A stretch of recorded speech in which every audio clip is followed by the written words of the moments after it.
Hi everybody, it's me, GhostCritic, and I have another Marvel Ultimate Graphic Novel Collection video for you. This week we're going a bit Hollywood, at least on the writing duties, with Reginald Hudlin along with John Romita Jr. on artwork, bringing us Black Panther. Who is the Black Panther? Back in 2005, Black Panther got itself another new solo series, volume 4, and this collects issues 1 to 6.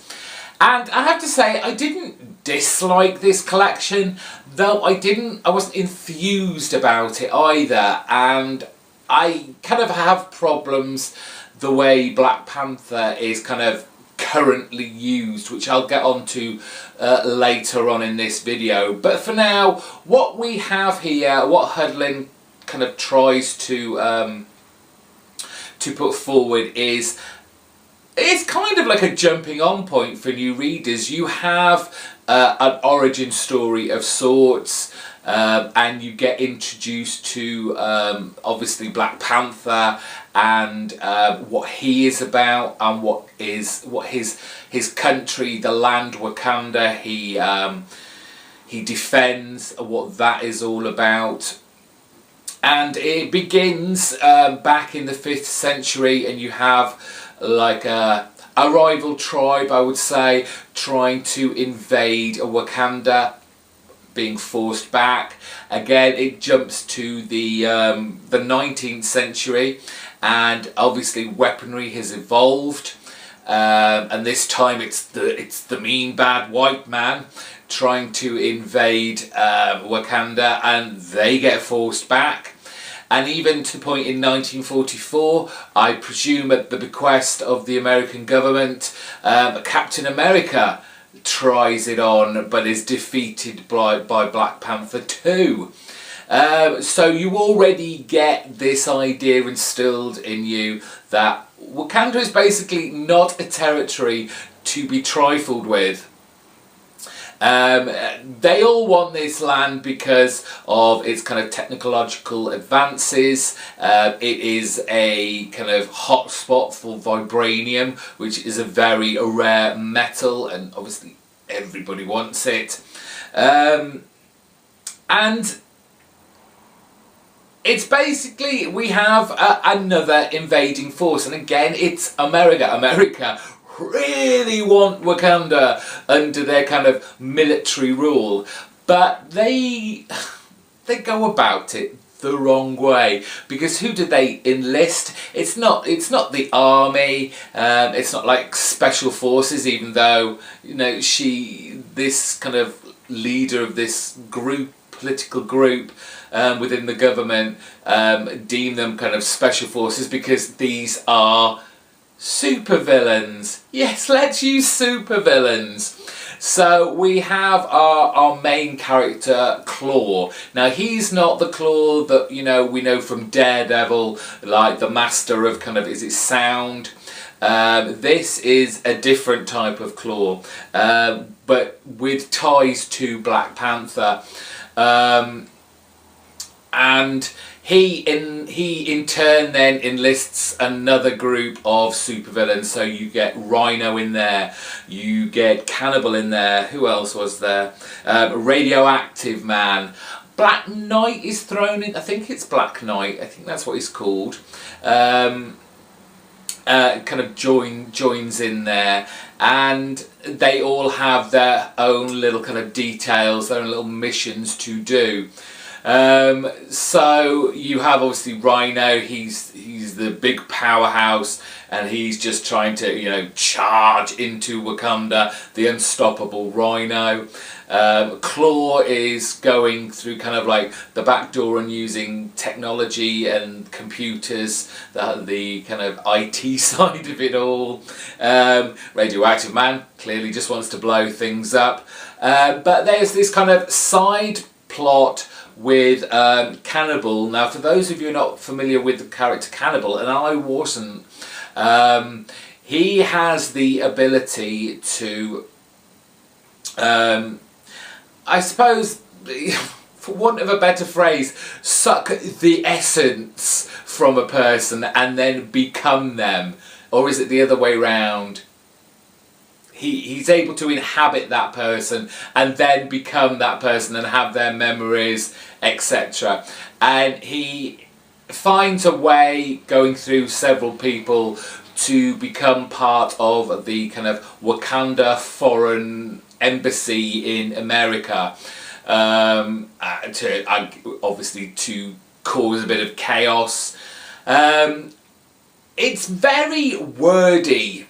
Like I said, it's Reginald Hudson writing this, and you can tell he's written a few screenplays in his time, because it does feel very cinematic. You have at the start, you know, the origin story building up. You have this kind of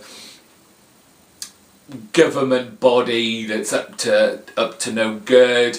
Then you have all the political ramifications with the Wakanda embassy, and then all the decisions that the Black Panther has to make as the leader of his tribe. And it does feel like a movie, and that's doubly made certain by Romita Jr.'s artwork in here, which at times you do just feel like you're watching a movie. Unfortunately, I think this is why I don't like this book so much. Not that I dislike it, I just didn't find it that entertaining, because one, yes, it was in some ways trying to be a movie, and my big bugbear, especially with Black Panther anyway, he's rarely used just for fun. Let him go out and have just some fun adventures that, you know, may be dangerous, but for some reason whenever a writer gets hold of Black Panther, they always feel the need to politicise him, to give him the black agenda, if you want to call it that.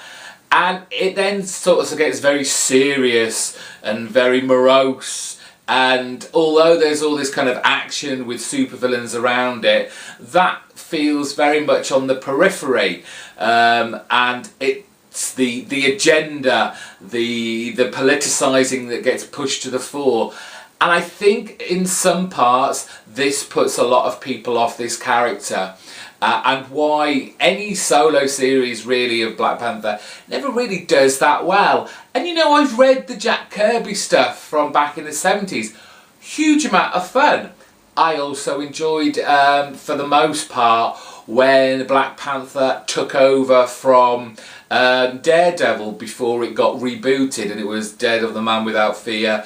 Daredevil had gone off because he'd come out of that being a demon, and so Black Panther came to look after Devil's Kitchen for him, and it was because he was outside of his, I guess, comfort zone. So it's like, you could say he was replacing one jungle for a concrete jungle, but it was nice to see Black Panther have to deal with things in a different way because of the environment he was in, because he may not have had the resources that he certainly has to hand here. I don't know what you guys think about Black Panther, but I just feel they need to lighten him up a little bit, give him a bit of more of an adventurer feel, rather than this politicising, this agenda-driven storylines. The artwork, like I said, by John Romita Jr. is fun. If you're used to it, it's lots of lines, but it's all very dynamic, very exciting, and as I said, it adds to Reginald Hudlin's kind of cinematography and the movie type of storytelling he does. In the back, we do have quite a length, oh no, that was it, 2-page about the writer, and then we get a lot of the variant covers and some sketches, the art gallery about how they wanted Black Panther to look, and the covers, more sketches, more kind of artwork, making sure the cover looked just right.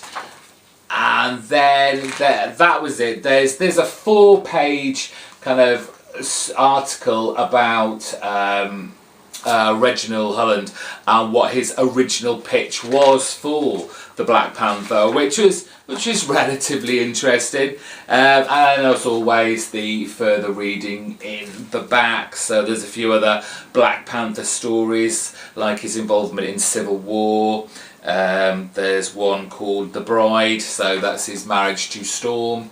But if you've not tried Black Panther before, you will certainly get an understanding of what the character is, currently what he stands for. But if you're looking for, like kind of high adventure, superheroic kind of things, this probably isn't for you. And that's it. Who is Black Panther? You'll find out if you read this.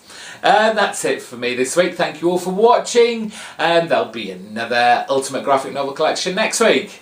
Till then, bye bye.